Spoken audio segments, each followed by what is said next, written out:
So let me verify the Gauss divergence theorem. To verify the Gauss divergence theorem, let me prove that left hand side equals to the right hand side.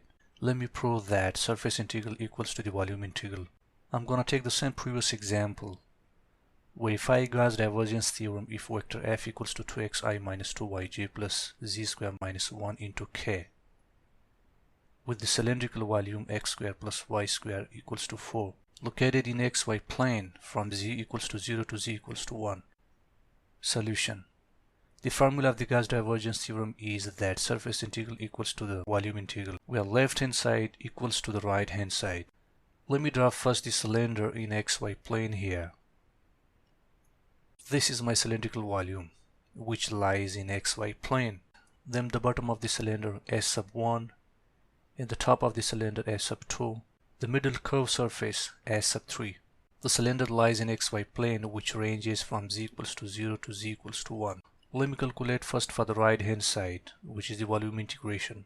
The first thing that I'm gonna do is to find the divergence, where divergence equals to dot product of del and f. Del is I partial over partial x plus j partial over partial y plus k partial over partial z.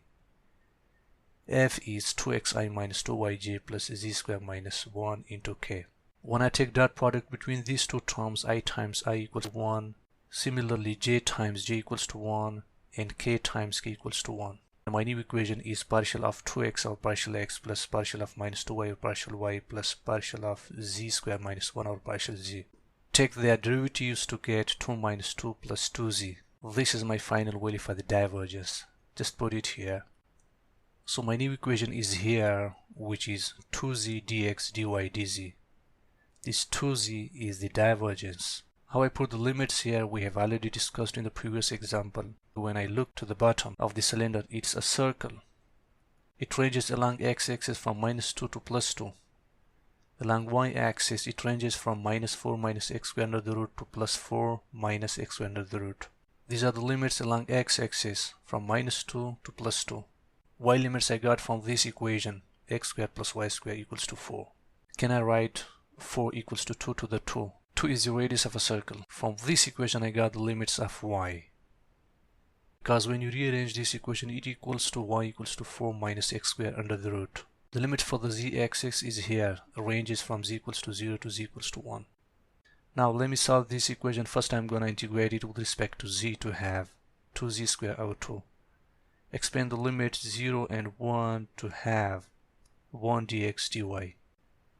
Since the equation has dx dy, where the bottom of the cylinder lies in xy plane, which equals to the circle. Therefore I'm going to put pi r squared, which is the equation of a circle. R equals to 2. So this is my final value for the right hand side for the volume integration. Now I'm going to solve for the left hand side, which is the surface integration. I'm going to distribute this cylindrical volume in 3 surfaces.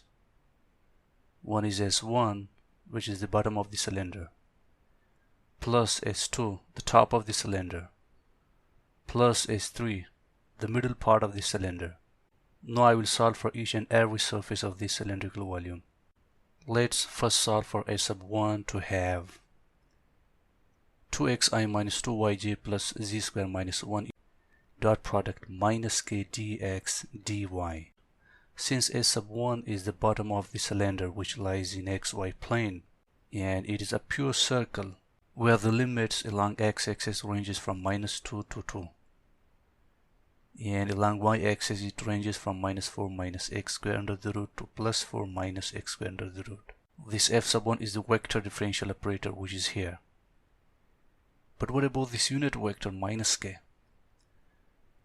Now look to the S1. S1 is the bottom of the cylinder which lies in xy plane. Let's see here. It is actually a circle. So perpendicular to S sub 1 is minus k. Therefore I put minus k. The product between these two terms will be 0 because I times k equals to 0. Product between these two terms is also 0 because j times k equals to 0. And product between these two terms will be 1 because k times k equals to 1. This is my new equation, minus z squared plus 1 dx dy. I'm gonna put 0 for z because the cylinder lies in xy plane. Therefore I put 0 here.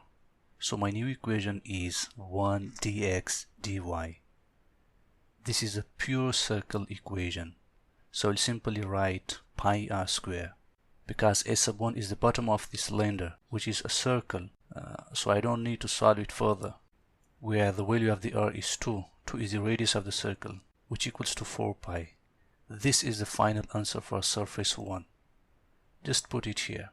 Now take s sub 2 to have the equation 2xi minus 2yj plus z square minus 1 into k dot product plus k dx dy.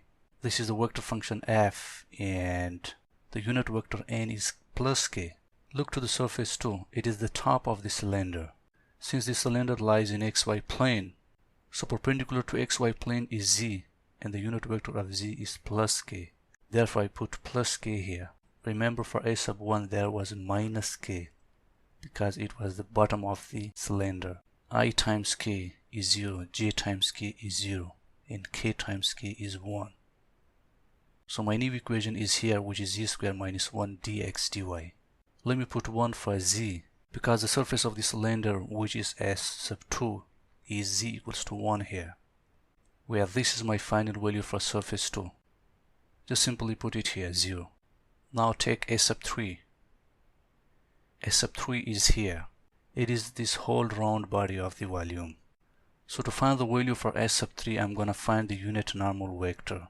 Because look, for s sub 1, for s sub 2, I simply put minus k and plus k. But here for s sub 3, it is different. It shows the whole round body of the cylinder. So I must need unit normal vector first. Let me name this the surface of the cylinder, phi x square plus y square minus 4.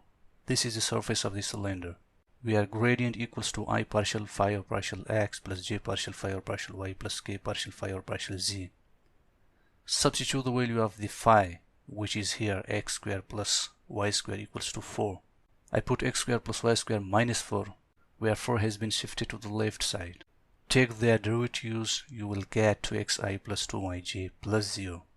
Since the cylinder is in xy plane, and therefore I'm going to put 0 for the z, where the gradient value is 2xi plus 2yj. This is the value of the gradient. Now I'm going to find the magnitude of the gradient. The magnitude of the gradient is modulus gradient equals to 2x square plus 2y square under the root. To find the unit normal vector, it equals to gradient per magnitude of gradient. Just simply put the value of gradient and magnitude of gradient. This is the value of gradient and this is the magnitude of gradient. Take to common here. Why I put 4 here for x square plus y square? It is because of this equation. X square plus y square equals to 4. So I simply put 4. So this is the unit normal vector. Just put it here temporary. So put the value of the unit normal vector in vector f, and this is the vector f, and this is the unit vector that I just derived. Take their dot product. Now let me put the polar coordinates where x equals to r cos theta, y equals to r sin theta, dx dy equals to r d theta dr. Simply replace xy dx dy by these polar coordinates.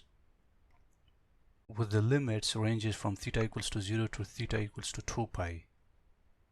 For radius it ranges from r equals to 0 to r equals to 2. So this is my final equation. I'm going to integrate this equation now. Let me take r square common to have cos square theta minus sin square theta. Can I write cos square theta minus sin square theta equals to cos 2 theta? It's a trigonometric formula where cos square theta minus sin square theta equals to cos 2 theta.